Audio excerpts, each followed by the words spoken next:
It's an honor and a pleasure to have you here at Papa John's. Thank you. There is so much love and respect for your work and everything you're doing to further advance the legacy of your mother and your father. And we are just honored to have you here today. Thank you so much. I'm honored to be here and be with the Papa John's family and to the rest of those who have supported us in our work, and looking forward to our conversation. Wonderful. Well, then let's go ahead and get started. Okay. So your father did so many amazing things.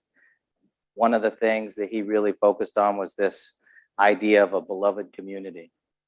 Can you tell us a little bit about what the beloved community is and how it's still salient and meaningful today, and how we as companies and corporations can incorporate the thinking behind the beloved community into our efforts to improve and invoke social change?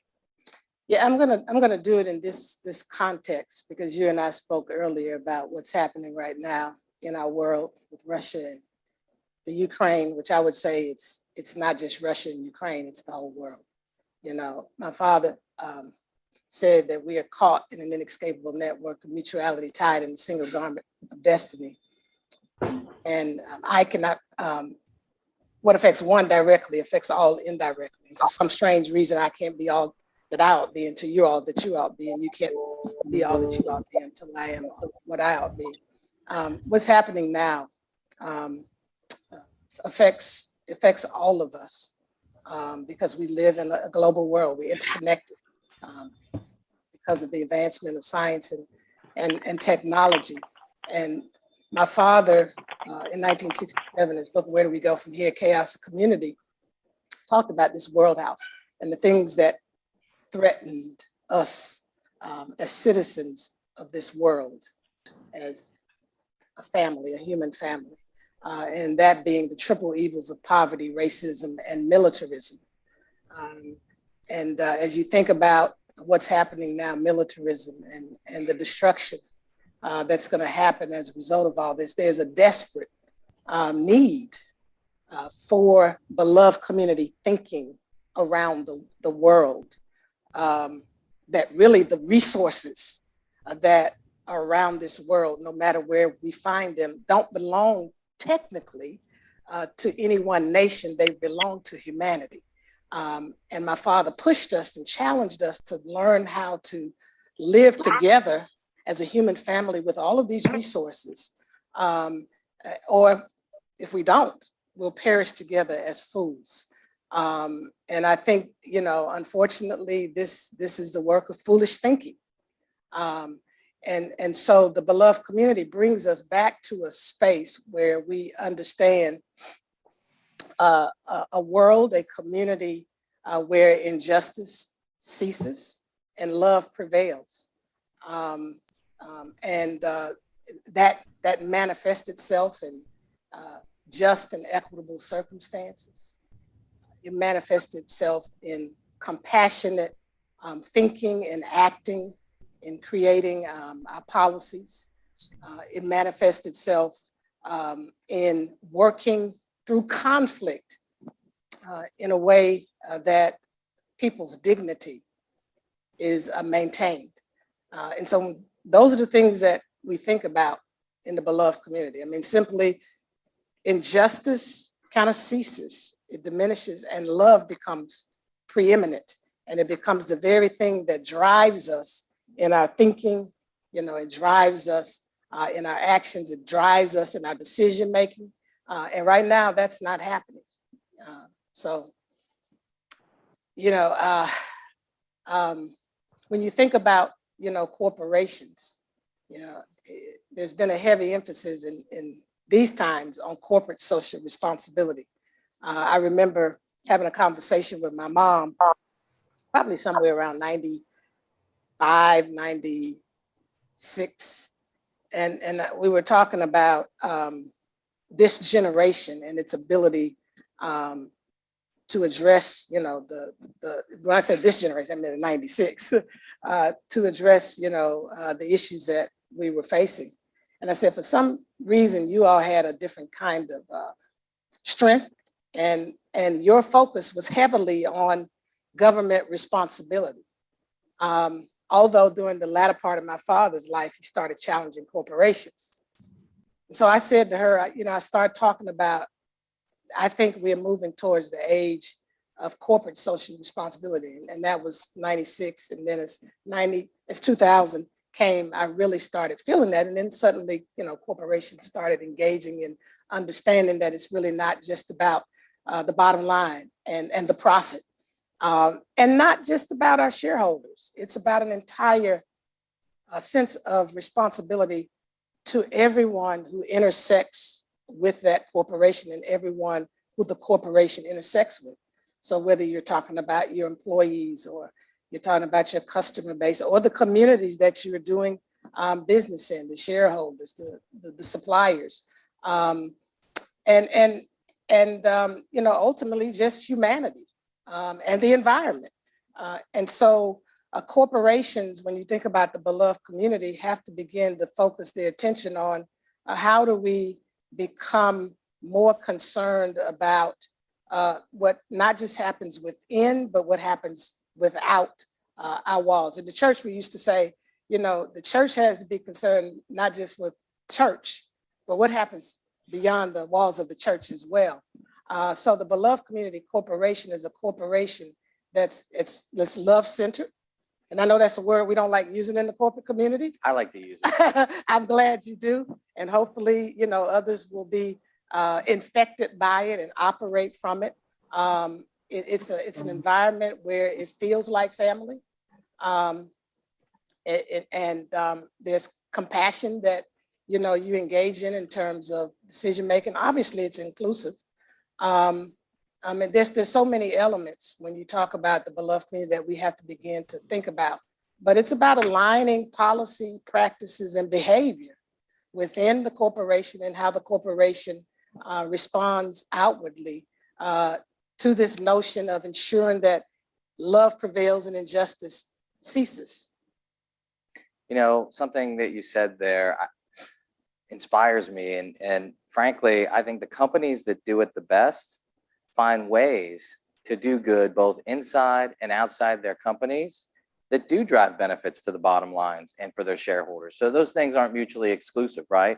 If you take care of your people, if you take care of your communities, if you take care of the world, doing great things should help your company grow, make people have a bigger affinity for what you're selling, and grow your bottom line. It creates a loyalty. Yeah. People appreciate being treated with respect and dignity. They appreciate the care, the attentiveness, and that just increases loyalty, increases customer base, and it makes everybody feel good and happy. And so I think that's the responsibility of all of us, not just corporations, but all of us have a responsibility to bring that kind of attitude and thinking to the world. Absolutely. One of the things that you have shared with me that I think is very germane to the situation today is that, the beloved community does not mean that there's not conflict. Right. And I think that is something that we as a society and as a world have lost, that there's an ability to disagree and have conflict without losing the tenets that you just talked about, the respect and even the love. I mean, you may disagree with somebody, but that doesn't mean you have to disrespect them. So can you speak about how those things can live together? The beloved community and conflict can still live together. Well, one of the principles of nonviolence, which, by the way, nonviolence is for us that pathway to creating the beloved community. And when you think about nonviolence as we define it, it's a love-centered way of thinking, speaking, acting, and engaging that leads to personal, cultural, and societal transformation. And so as you embrace and practice nonviolence, one of those principles that comes out of that love-centered way is we're focused on defeating and doing away with injustice and not people.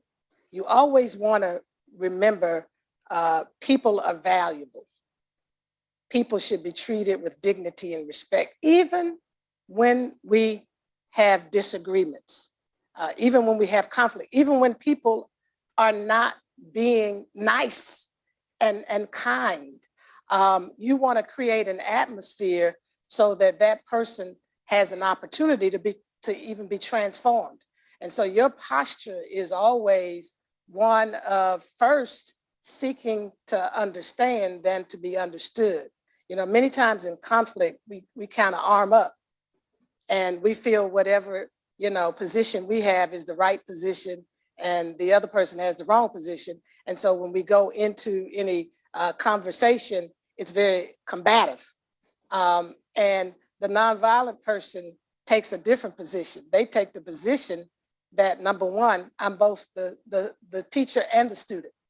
And when I start not from trying to prove that this person is wrong and prove my point, but I start by laying out a table where that person's defenses come down.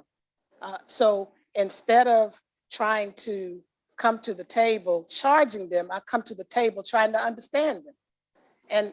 And simple things like, okay, I want to hear more about that. Tell me more. Where did that come from? How did we get to this place?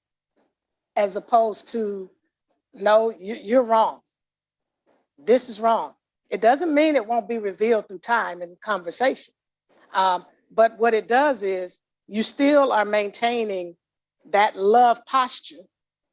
And ultimately, you're going to deal with whatever the issue is, but it also helps the person eventually come to a place where their defenses are down and they become more open to looking at what's happening and considering that maybe I can adjust here and see this in a different manner. Those principles, I think, can benefit society in general, but absolutely benefit the business community, right? Yeah. I mean, if you go into every meeting and every situation believing that there's only one way to look at things, my way. How much does that limit the aperture for you to be able to look at so much more opportunity? So I think there's a lot of learning there. Yeah, and it's hard. I mean, the folks that are here with me today tell you I'm challenged by it. So when I speak, I'm not speaking from an ivory tower. I'm speaking from a place where I'm still in that growth, growth cycle myself. Because, you know, we all have been acculturated to want to be right and be on the winning side and see somebody else lose. And by the way, the beloved community is not about winners and losers. It's about winners and winners. And so I am working through how do I open my heart and mind to considering another way. And it doesn't mean in the end, even as you open your heart and mind, that you may not land at the same place, but the process you go through does not diminish or destroy another person. And that's the key to all of this, which is very difficult because we all want to give people a part of our thinking and mind when we get to these places. Well, it feels like, you know, you're talking about polarization, right? Mm-hmm. And people that are kind of dug in on their own points of view. And you could argue that there's never been more polarization in our society, in our world, in our media. You know, how you talked about the situation in the Ukraine and how it's a global community and we're all connected.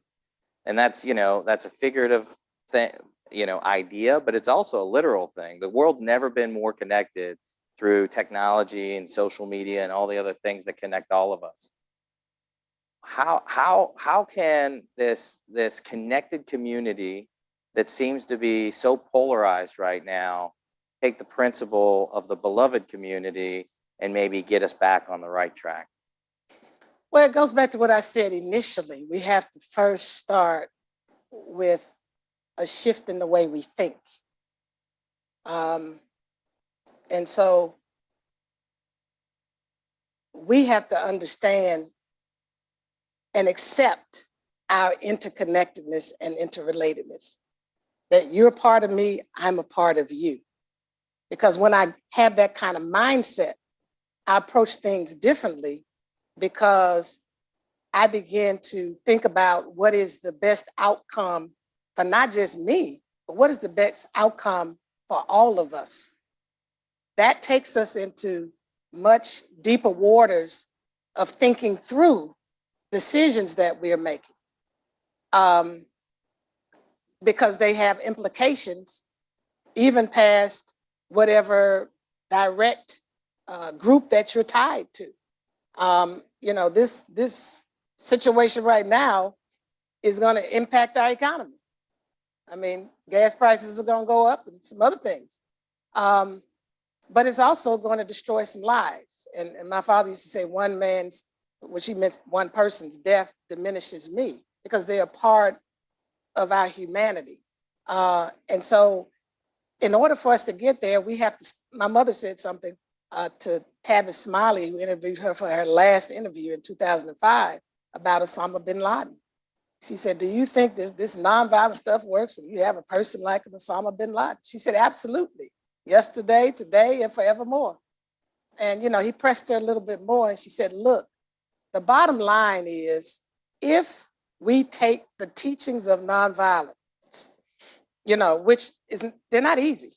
I mean, they really are looking in the mirror. It starts with you. It's not about, I'm using nonviolence as a tool, to create some type of external change. If something happens within you.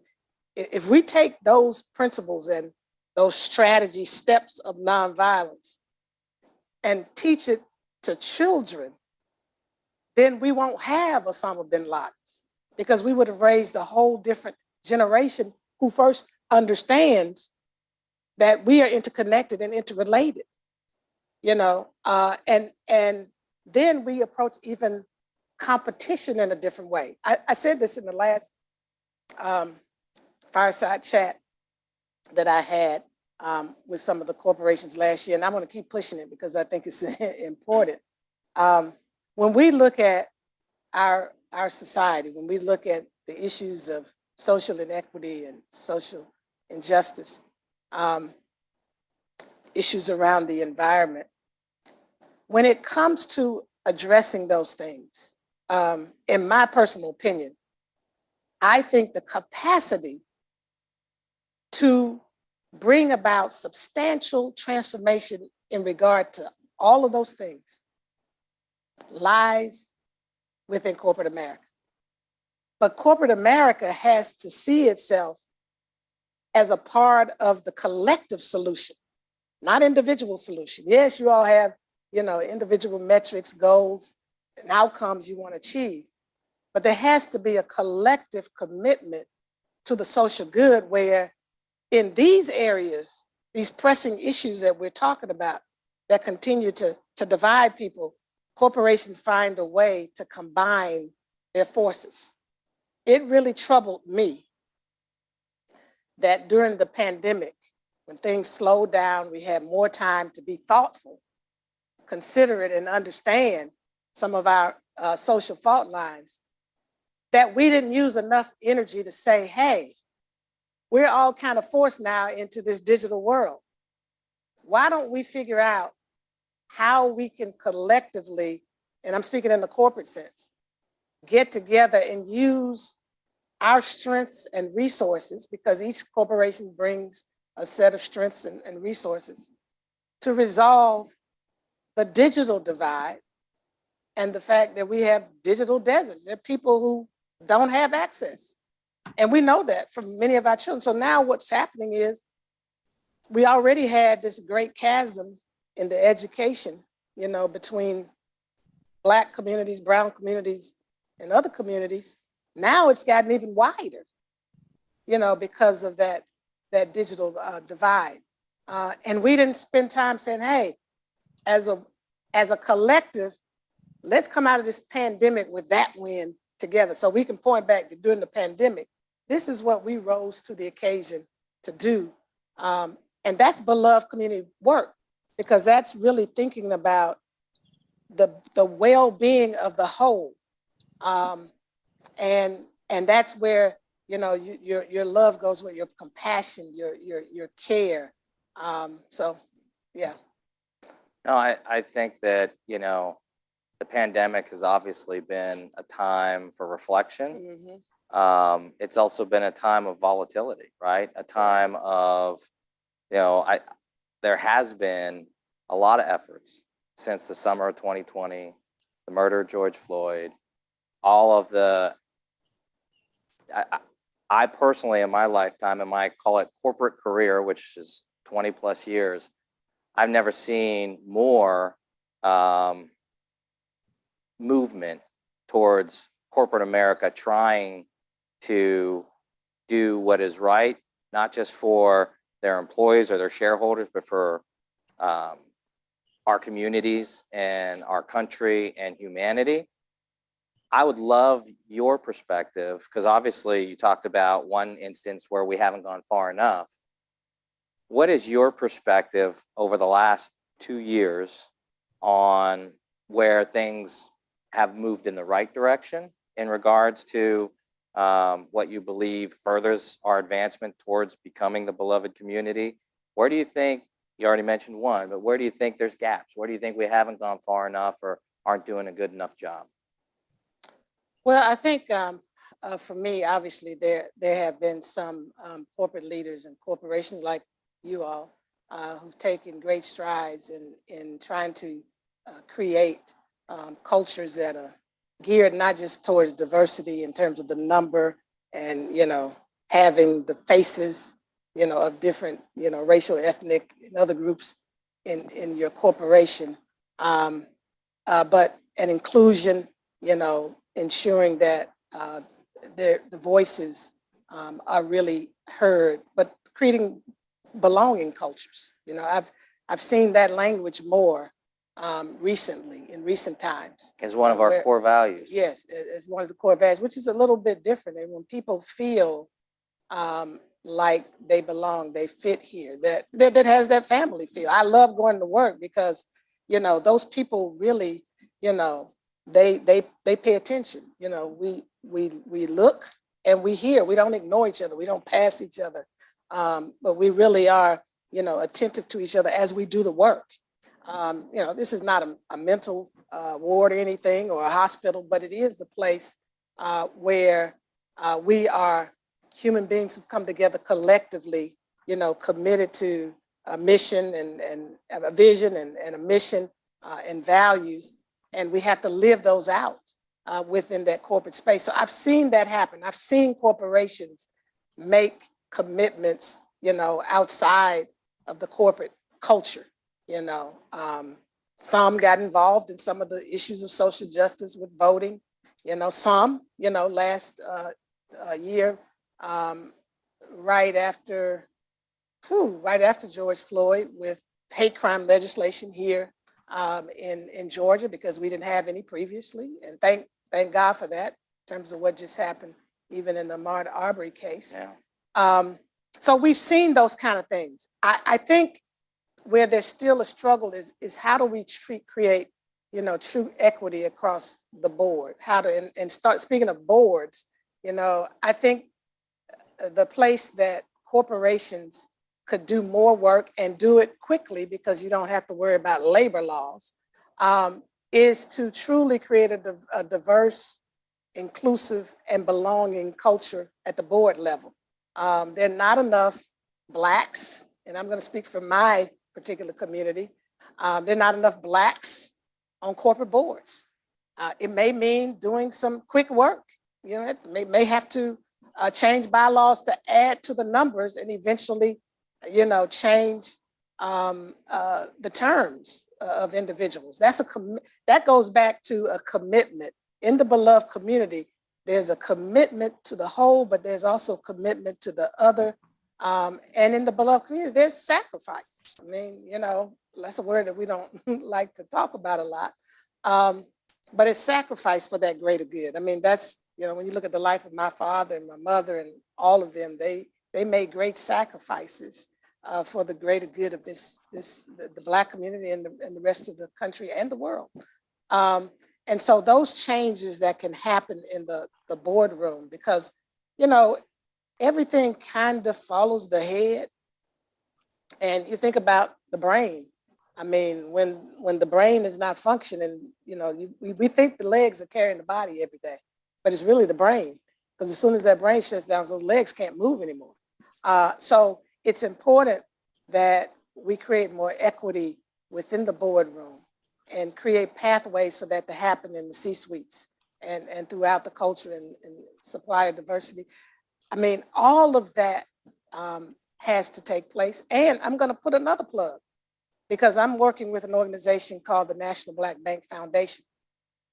And in the 60s, when my father and them created an arm of the Southern Christian Leadership Conference called Operation Breadbasket, they called on corporations to hire more Blacks, promote more Blacks, make sure Blacks were being paid on scale with their white counterparts. But more importantly, they called on corporate America to bank Black, you know, invest in Black banks, because Black banks are in communities and they are positioned to ensure that Black communities can build, you know, more small businesses, purchase homes so they can provide those loans. But a lot of them don't have capacity right now, don't have the capital to provide it at the level that it's needed.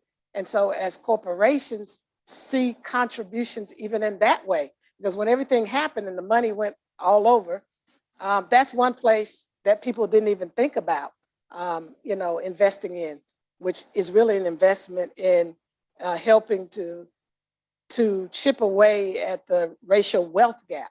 Because as we know, wealth is built through home ownership. It's built through small business ownership. Yeah, home ownership and education, right? Yeah. I mean, so those are things that not only benefit the individuals that take advantage of it, but definitely benefit society as a whole. So, you know, we talked about a lot of the things going on right now, and some of the things that have advanced or maybe not as quickly advanced some of the beloved community over the last couple of years. We talked about, you know, diversity. One of my tenets is that diversity without inclusion does not really have the impact that we strive for. If you don't create an environment where everybody can bring their best self to the table and be who they really are, it doesn't matter if you have a lot of different thinking or different looking people in a room, right? You got to create that culture. So how have you seen corporations or organizations foster an environment that really brings inclusion to life, you know, to support diverse people coming together and being better? You know, I think there has been efforts where people have created opportunities where different members of the corporation are able to sit at a table and really talk about how we can bring about changes within our corporate environment, and building from that, as opposed to change just coming from the top. You know, one of the things that, and for some strange reason, I'm going to say this in a vulnerable way, for some strange reason, at the King Center, for instance, we're not necessarily diverse in terms of racially. I don't know if it's because Martin Luther King, when people see Martin Luther King and it's the King Center, I don't know. You know, most of our people who look like me show up. But we're working towards that. We do have two members of our staff, two white members of our staff.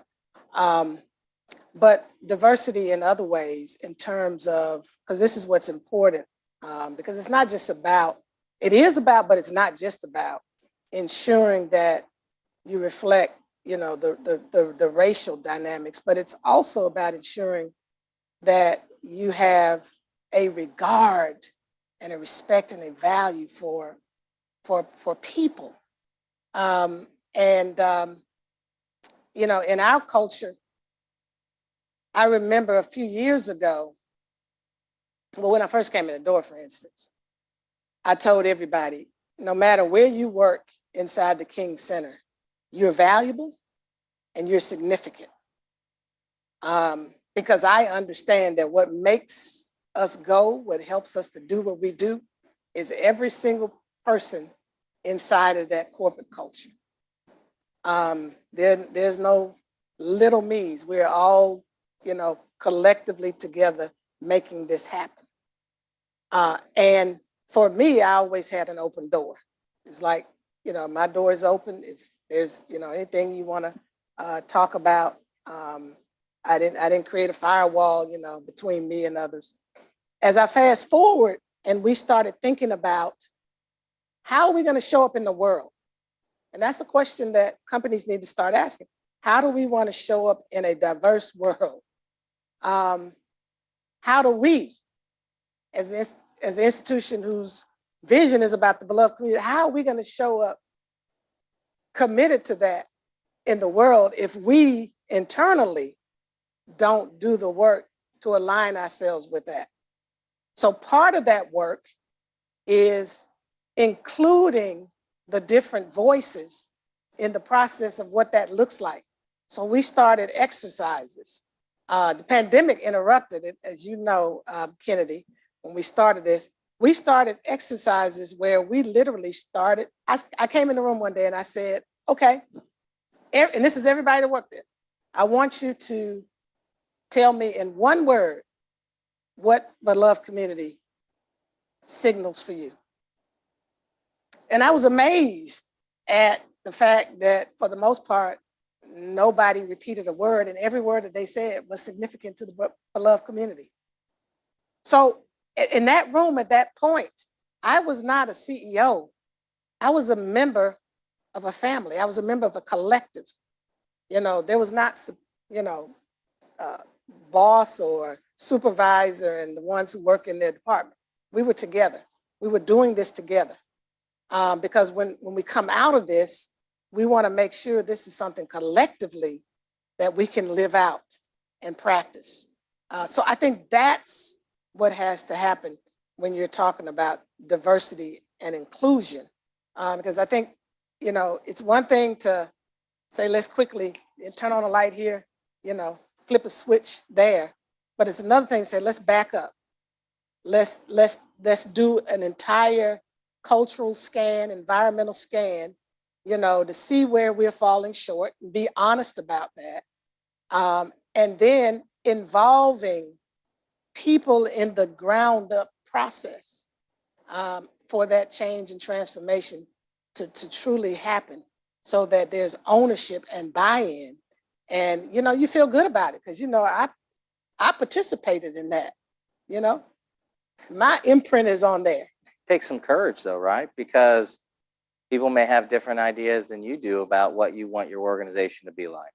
Of course. Right. And so you have to go into an exercise like that. By the way, when you said exercise, I got scared. I thought you were going to say like you had to exercise with your teams to really build that camaraderie. And I was worried about that because I'm not real good at that. But, you know, it does take courage as a leader because, you know, you think about another alternative way is saying, okay, I'm going to come in and I'm going to set the vision and I'm going to, you know, make sure everyone knows exactly where we're going. And what you're saying is different. What you're saying is, hey, I'm going to ask everyone where they want to go. And we're going to figure out a way to get there together. Exactly. And it takes humility. We talk about courage a lot, but it takes a lot of humility. Yeah. That, you know, I can learn from others. I don't have to be the one to make the decision. Somebody asked me how we came up with our theme this year, which is, you know, for the most part every year. We get in a room and everybody talks and we talk and we talk and we debate and, you know, we have fierce debates, right? For real, honest, real. But we work it out. And so maybe somebody thinks it's a theme. I didn't come up with the theme. I mean, probably some people think Bernice came up with that theme. I really did.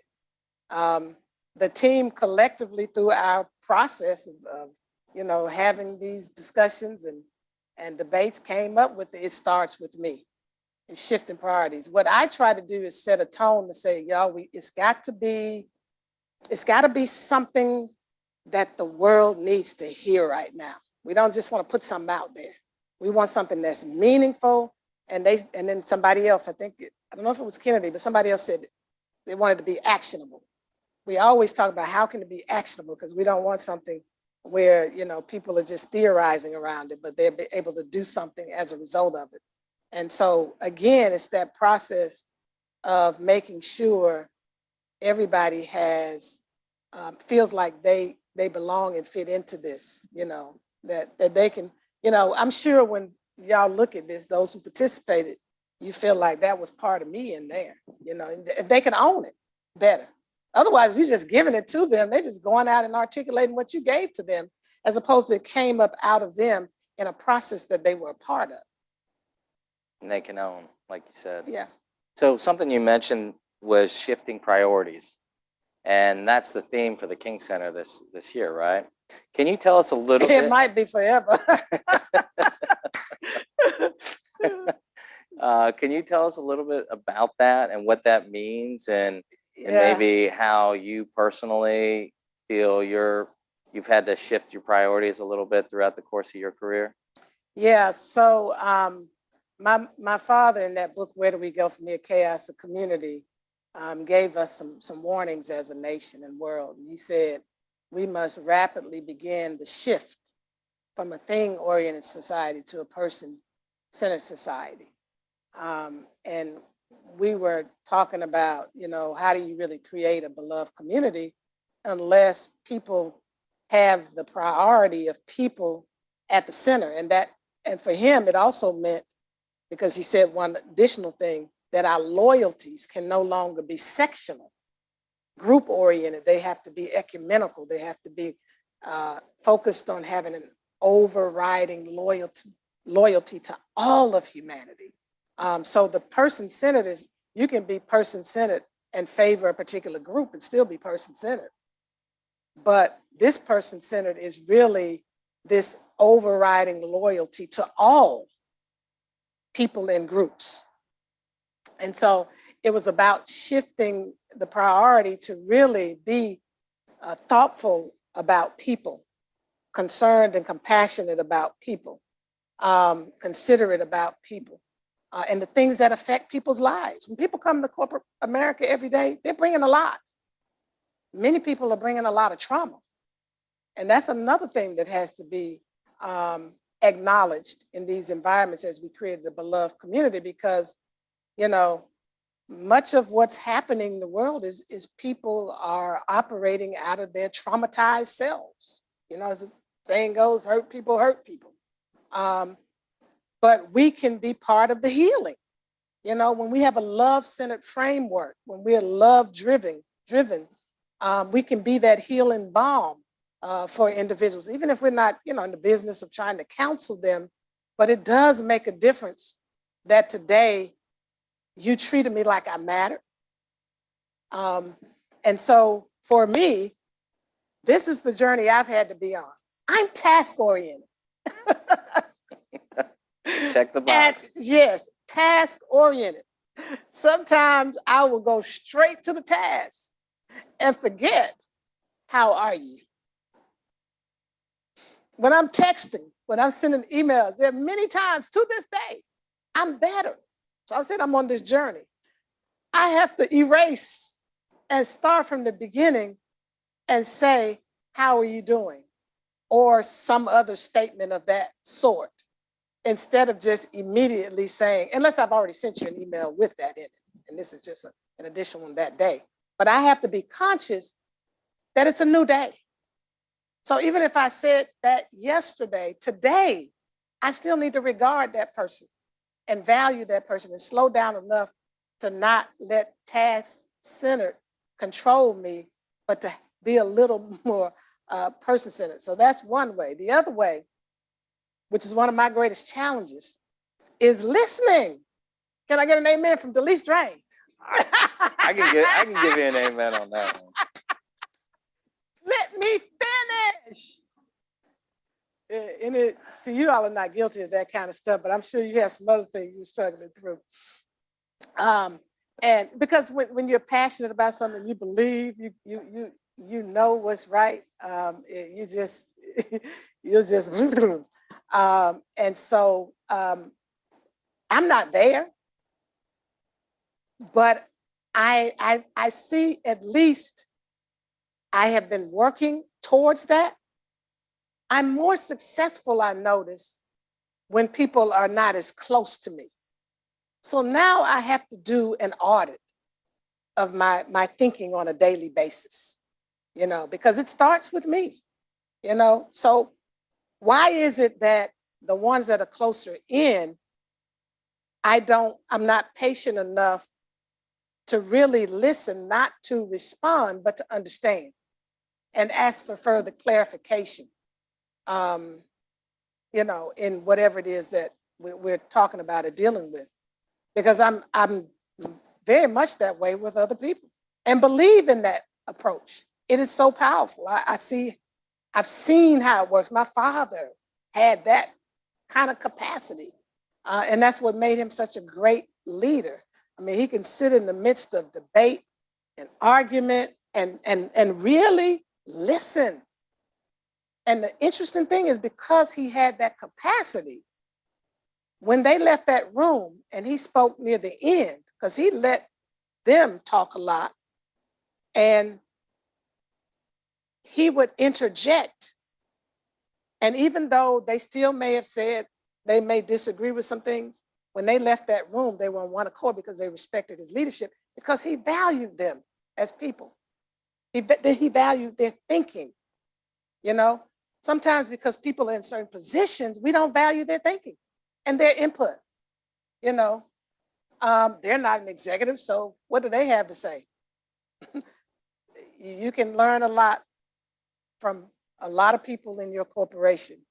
And the people that many people often overlook are the people who do a lot of the cleaning. They hear a lot of conversations. They see a lot of things. And we can't underestimate even them, because they're still a part of our corporate family, our workplace environment. They're part of our human family. Yeah, I can relate to that because, we haven't opened this office yet. And so a lot of nights when I leave, the only people here are the cleaning people. Yeah. And I get to have a little conversation with them and talk about the Super Bowl, because everybody, everybody has things that they care about, and we're all. And that's so important, because do you know how many people in that position don't get to talk to a CEO? What that does for them and what it does for their family, because they go home and they talk about it. So you've made a difference, major difference in generations. You probably don't know how much impact. We're all human beings, right? Well, thank you for saying that. You're gonna make me get a little worked up here. So I know we wanted to save some time for Q&A. Oh, she's giving me a sign. I didn't even know that. I mean, I honestly could sit here and listen to you talk for about 3 more hours, but I know we can't do that. So I've asked a lot of questions. So we're gonna go to questions now. They're gonna pop up. Okay, great. I love this. Everyone belongs. Yep. It's one of our core values. We have 5 core values: people first, everyone belongs, make a difference, have fun, and have fun.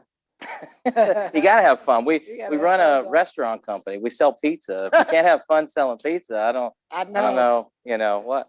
So I think we're gonna take a question here. Is it going to be live? They're actually going to ask them. Okay. Do we point to them, or they just someone points to them? Can we hear?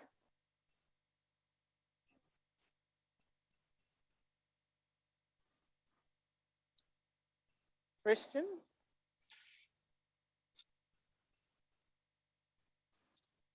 This there is sound? usually in the meeting when we say, you got your mute on. Oh, okay. Hey, I can ask a question. Okay, great. Hi, Rob. I'm Hi. Amanda.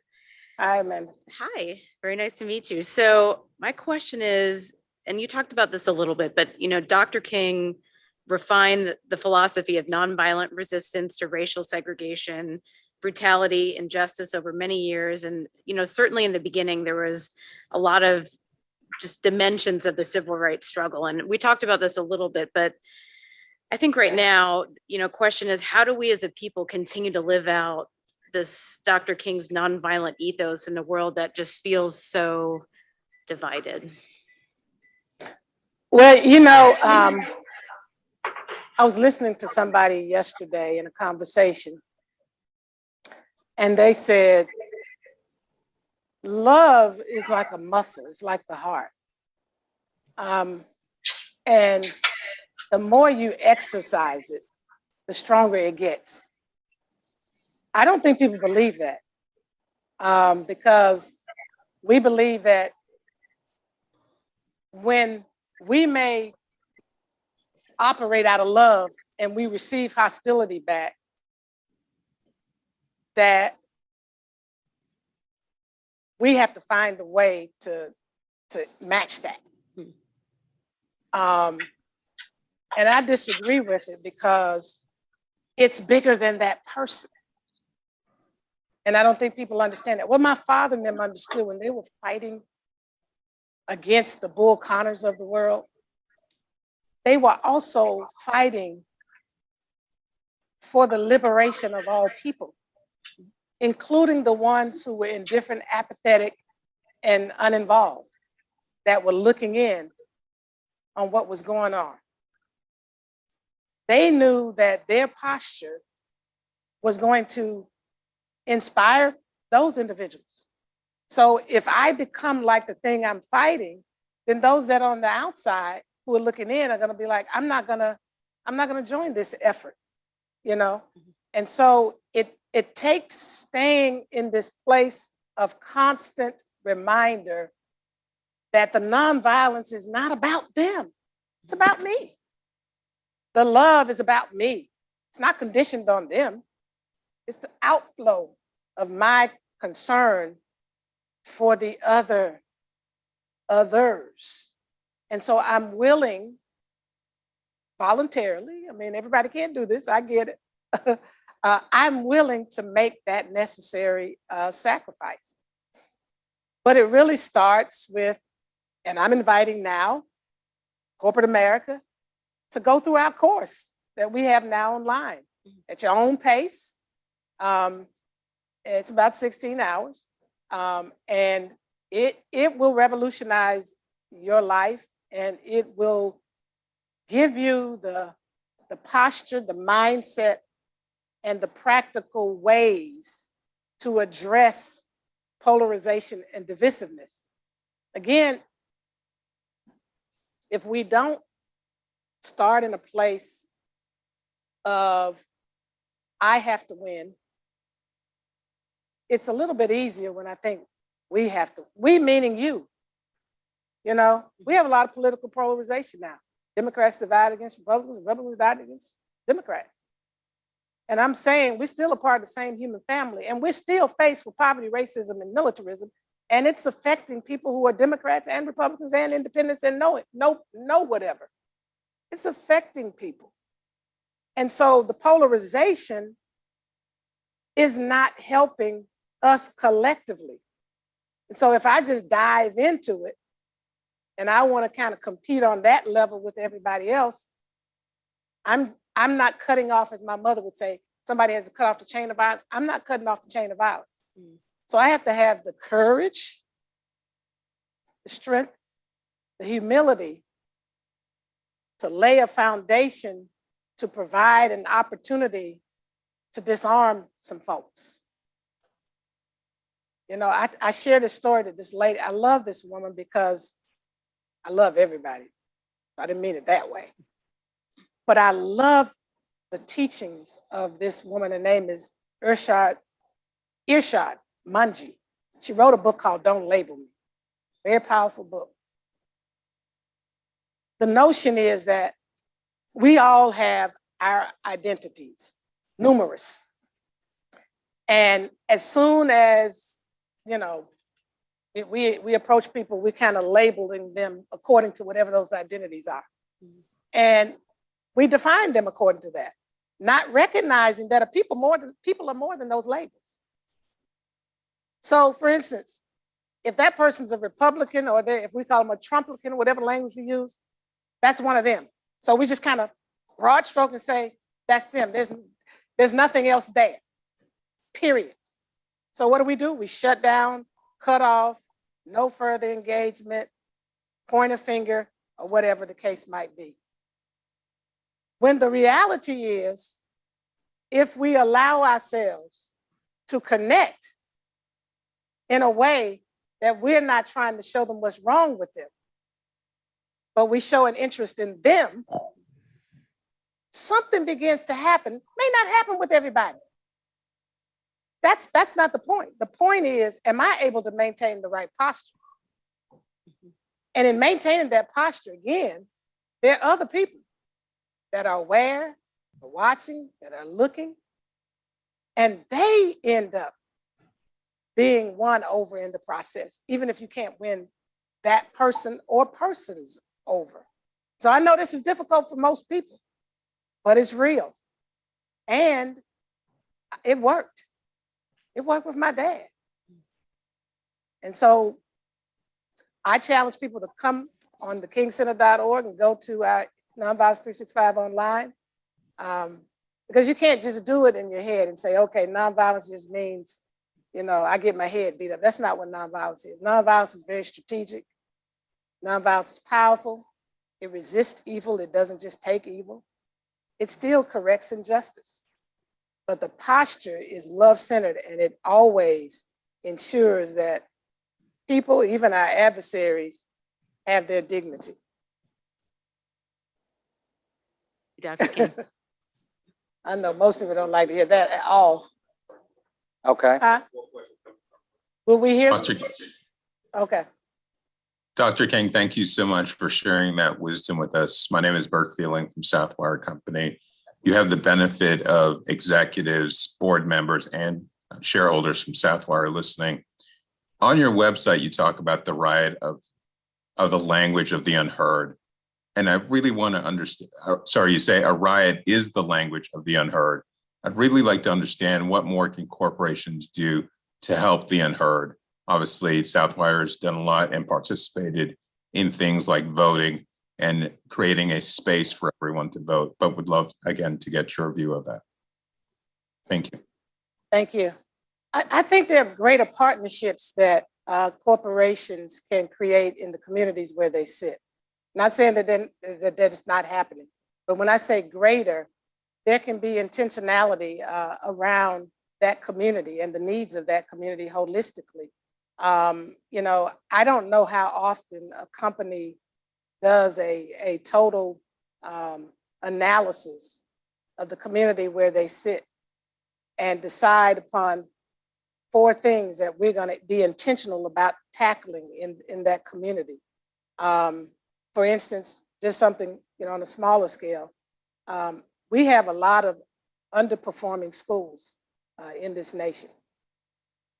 Imagine if corporate America decided to partner with school systems where this is happening all across the nation, and ensuring that in that partnership, we're providing whatever needs that are there, whatever resources, and that could be human resources and not just all people resources, not just all financial resources.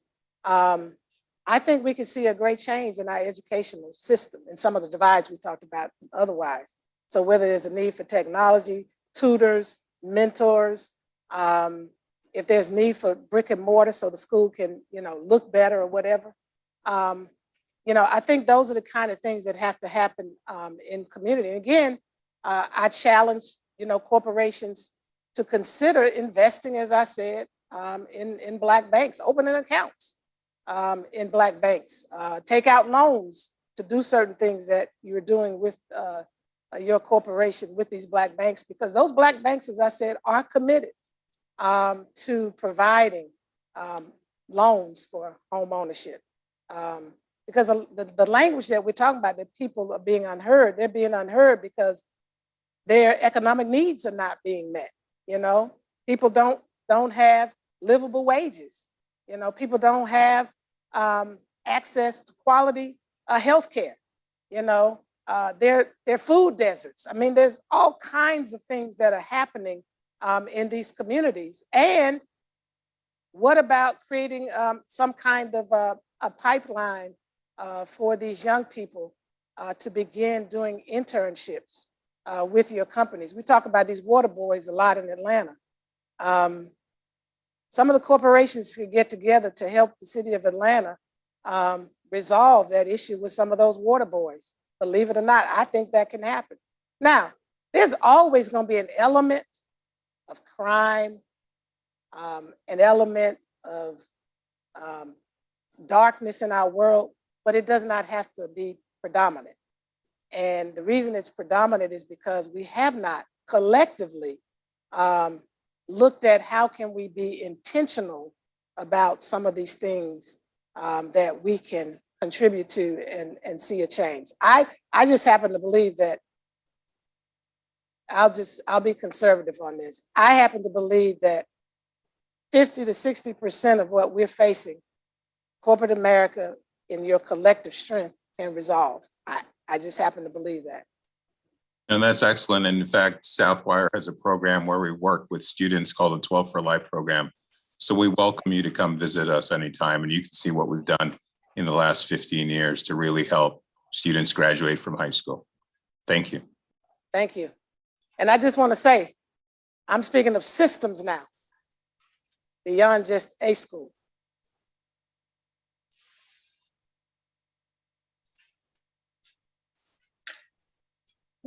Dr. King, it's such a pleasure to be here with you today. Thank you so much. Sophia Cavalli from Kia America, and we have others. Can you hear? We can hear. Oh, now we can see. I wasn't sure. We have others from Kia America here with us today, so we're absolutely honored. And I do have a question for you. Someone already previously, there've been some wonderful questions, and you've spoken so extensively already about ways that corporations can do things both internally and outside of their walls. You just ended your comments with the resolve of leaders to affect positive change. Can you expand on that and share anything else with us about how organizations, wherever they are in their journey, can move forward with a resolve to affect positive change? Well, you know, one of the things that I said last year when all of this happened with George Floyd is that I would love to see corporations consider adopting a social justice agenda.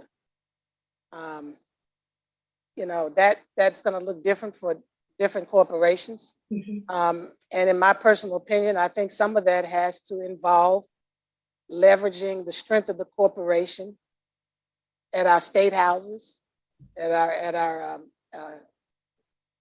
nation's capital. So we're talking about policy too, because we have to do work on both policy change and heart change. It has to be a combination.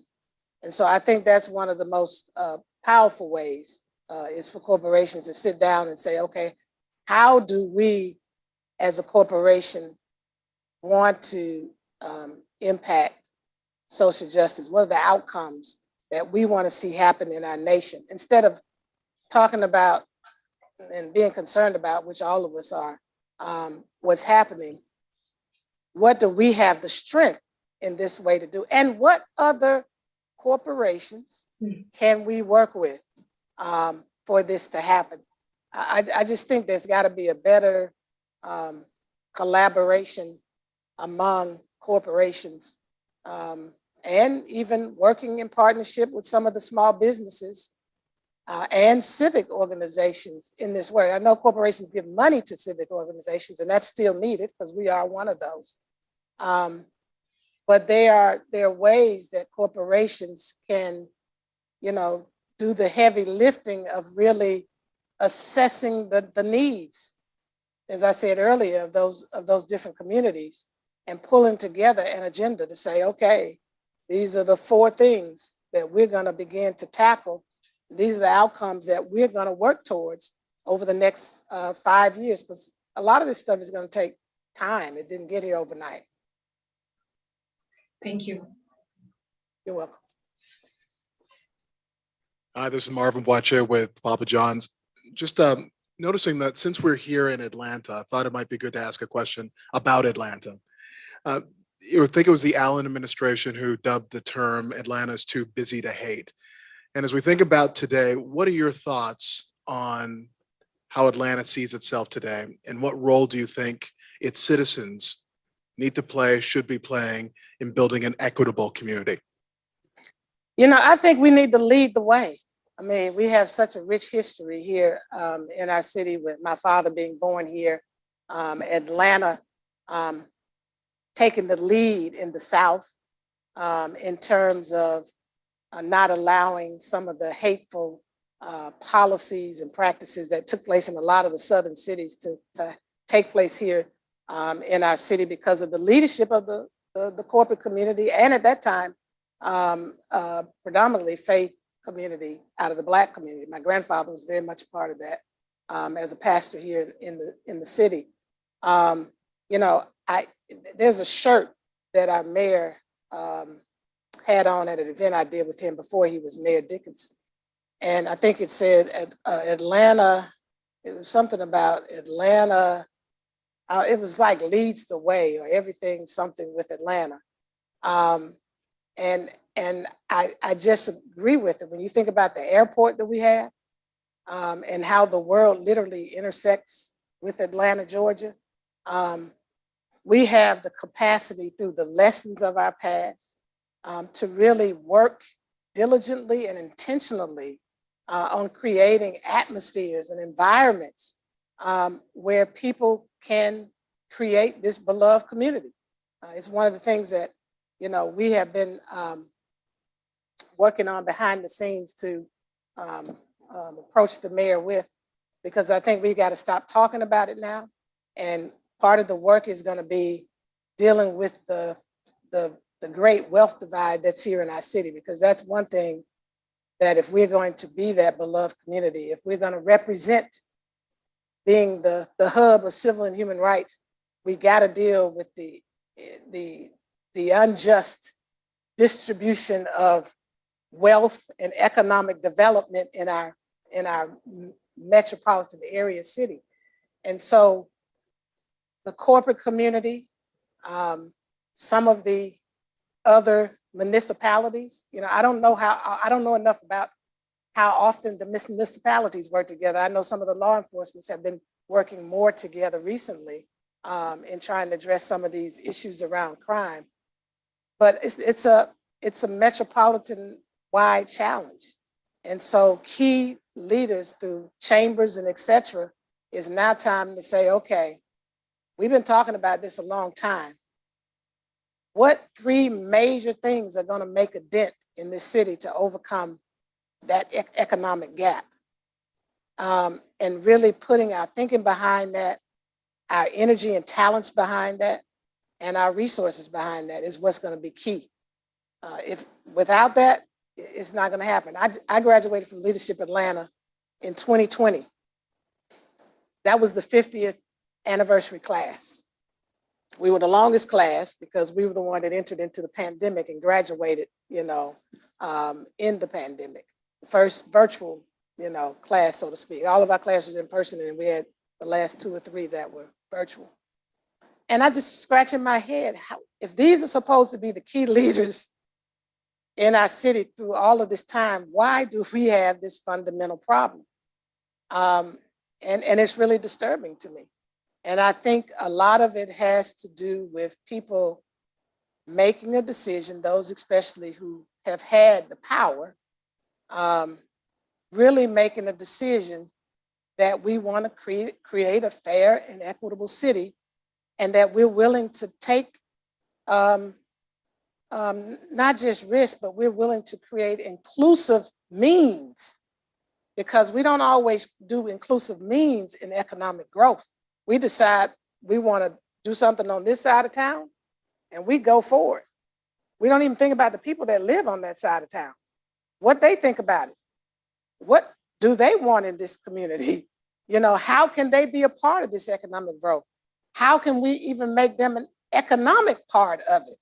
You know, we've got to get creative and out of the box with some of these things, allowing some ownership, you know, throughout the process. So I think these are the things that have to begin to happen. We're postured for it. But what I can say that what she asked earlier about, was it she or it was he, asked earlier about violence being the language of the unheard. My father said, if we don't make justice a priority in this nation, then social tension will grow and turbulence in the streets will persist. That's a guarantee that if we don't find a way to make it a priority and align everything that's needed for that priority to fulfill the outcome, then that tension is going to get greater and greater. It's not going to stop. And the turbulence in the streets will just continue to persist.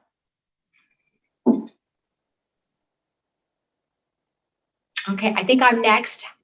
Hello there. Thank you so much for having this. I really feel honored to have the opportunity to listen and learn so much. My name is Angela Mangiavane, and I'm from Mars, and I think I've got a few colleagues here also from Mars.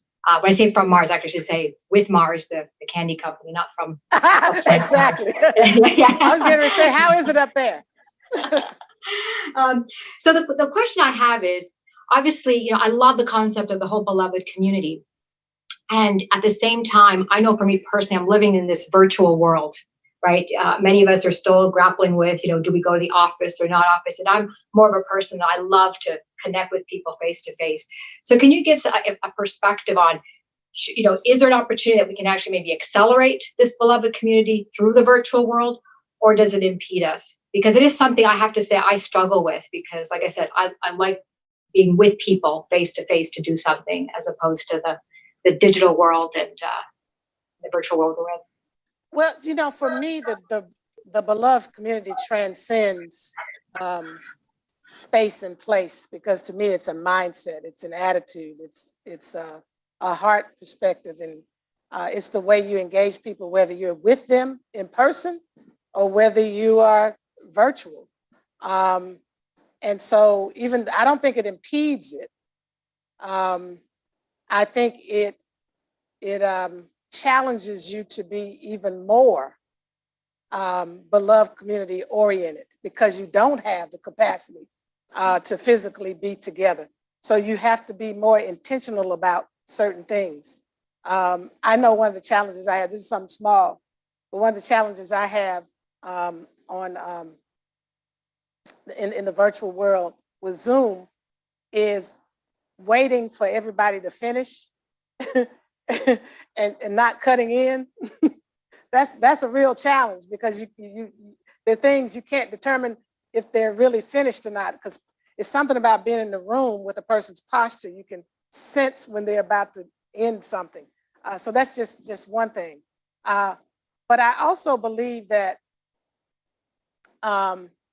we cannot, as a collective, allow ourselves to become only virtual.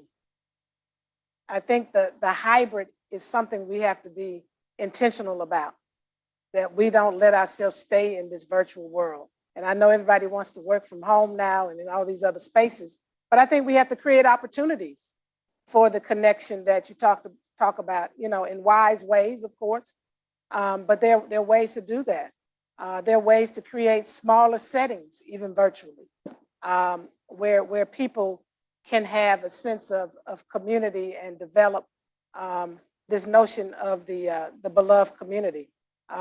Conversations that can be had, you know, in smaller groups to help foster this concept of the beloved community. But again, for me, it's not about the in-person touch, because I can care about you, I can have compassion and concern, and I can do some things within the world that we're in to make sure that your needs are still met, that, you know, there are certain conditions, equitable conditions that do occur.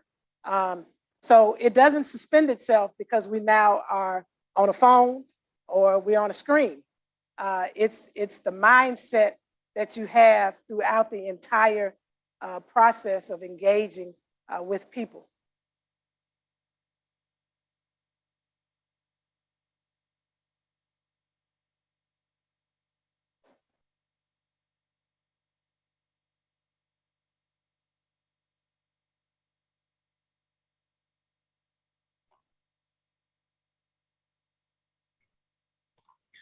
Well, also, I too, Travis Lester, I'm with Mars as well. I'm representing their Mars Pet Care business just south of Nashville in Franklin, Tennessee. And Dr. King, thank you so much for your talk earlier. When you were talking about the collective solution to social good, it really resonated with me and some others of us at Mars as well. We have several associates who are extremely passionate about their own community. And I was wondering if you have any ways to inspire them to the collective solution without diminishing their passion, their community, and themselves. Say the last part.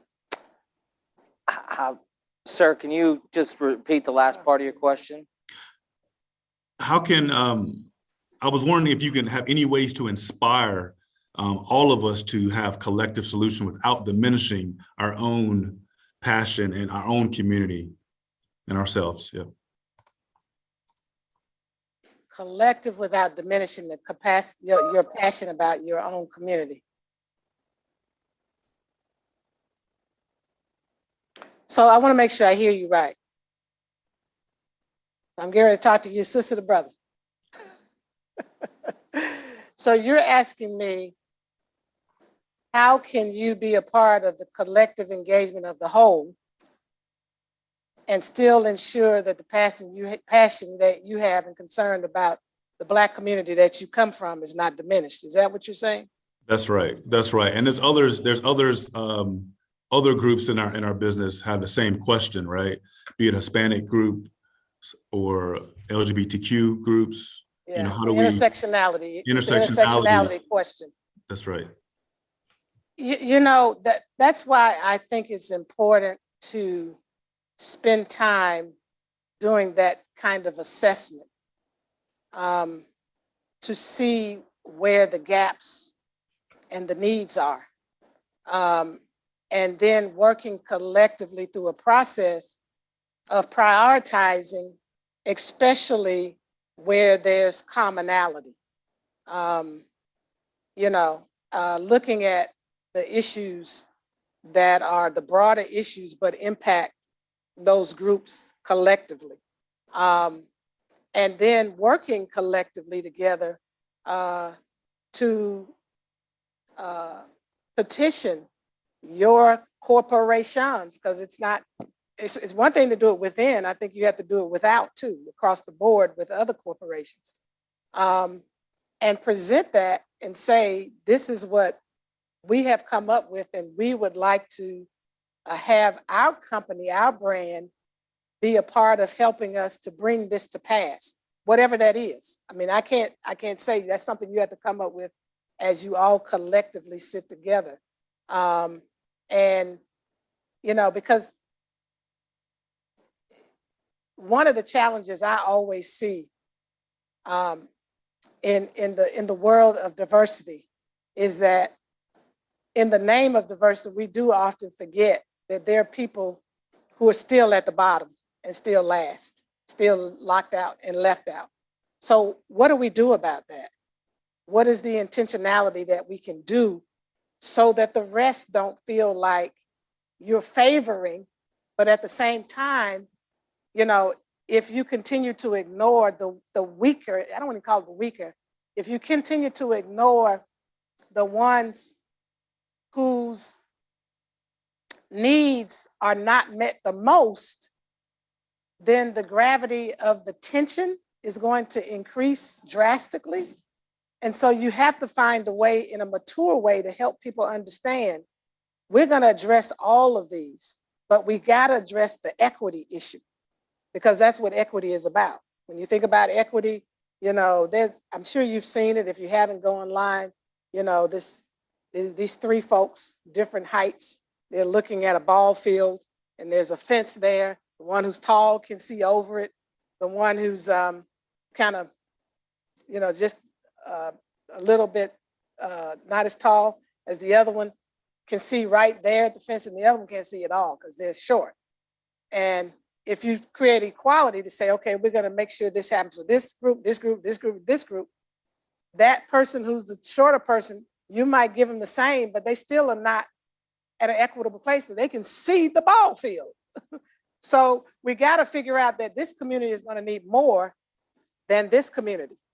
So that's the way that I think it has to happen. But it's getting the buy-in from the whole group to understand that notion of equity. Because if we all understand equity and we're committed to the beloved community, and we understand as a part of that commitment, we all have to have some kind of ability to sacrifice, then I'm willing to sacrifice for you to get to this place. Because in the end, I know that you're going to sacrifice as we deal with whatever I need to deal with. You get what I'm saying? So. Thank you. You're welcome. Hello. Okay. So I have a question from Beverly Ferguson from Georgia Pacific. She wants to know if you had the opportunity to go beyond this fireside chat to intentionally cultivate a friendship over the next year, what would be your top 3 objectives? To cultivate a friendship? Yes, over the next 3 years. Cultivate what would be your a friendship with, I'm sorry, can you interpret it for me? Sometimes I'm on dialogue. Do you know what it means? I think saying if you were going to, you know, meet somebody and cultivate a friendship, what would be the 3 things that you would focus on to create that friendship? What are 3 tangible ways we can move forward from this conversation? 3 tangible ways we can move forward from the conversation. So this is Beverly. I'm sorry. I can interpret. Okay. So, Can y'all bring it up? oh, hi there. So to cultivate and promote the beloved community, the fireside chats that you've been having have just been phenomenal, and the expanded knowledge that we're all getting and participating. I want to be there. This particular fireside chat, you know, I just wondered if the 2 of you decided to develop an intentional relationship, the nonprofit sector with the beloved, with the King Center and Papa John's. If you were promoting that through an intentional friendship, what would be your top 3 objectives to promote the beloved community out of that relationship? That's interesting. That is interesting. Let me see. Well, if you're talking about business to business or people to people, if you're talking about people, Both. Both. Why is everybody looking at me? You asked a very hard question, and I'm trying to answer it. I might have to put Rob on the spot to help me. Because it's to both. I need a lifeline. Yeah, it's to both of you. Well, you're the expert, so I'll answer. When You're the corporate expert. well, when I you know, I'm the when little nonprofit expert. when I don't have all the answers, which is almost all the time, sometimes I just try to make stuff up. So here, I'll try and make stuff up. You know, internally, like for us, if we were to establish a relationship with the King Center, I mean, you know, personally and selfishly, what I would hope to get from that and cultivate that relationship with an outcome of is that we could help improve how we operate as an organization through learning the principles that the King Center espouses, right? So we have our core values. I try to set an example. I try to lead by example. I try to cultivate those behaviors within our organization. But we can all grow and get better. And so my hope would be that through engaging and interacting with Dr. King and the King Center and the great work that they're doing and the principles that they teach, we could cultivate our organization to become even more of what we aspire to be. So that's what I think our corporation would derive from that relationship. I hope maybe that was somewhat answering your question. Yes, absolutely. Is that somewhat answering the question? Yes. Now you're putting me on the spot. So what could we do for you through a relationship? I guess I would. I don't like being on the nonprofit side. Because unfortunately, the nonprofit side always needs resources from the court, and that's not always financial. It's technical resources. Yeah. It's helping even with some of our capacity building issues. It's teaching us how to incorporate the fund that you have here at Papa John's into our environment, because we need a little bit more of that. We can bring pizza. Yeah, but we want to make sure it's manageable. Too much pizza. Oh, don't say that right now, because I'm on this special program, so I can't eat pizza right now. I know. What else?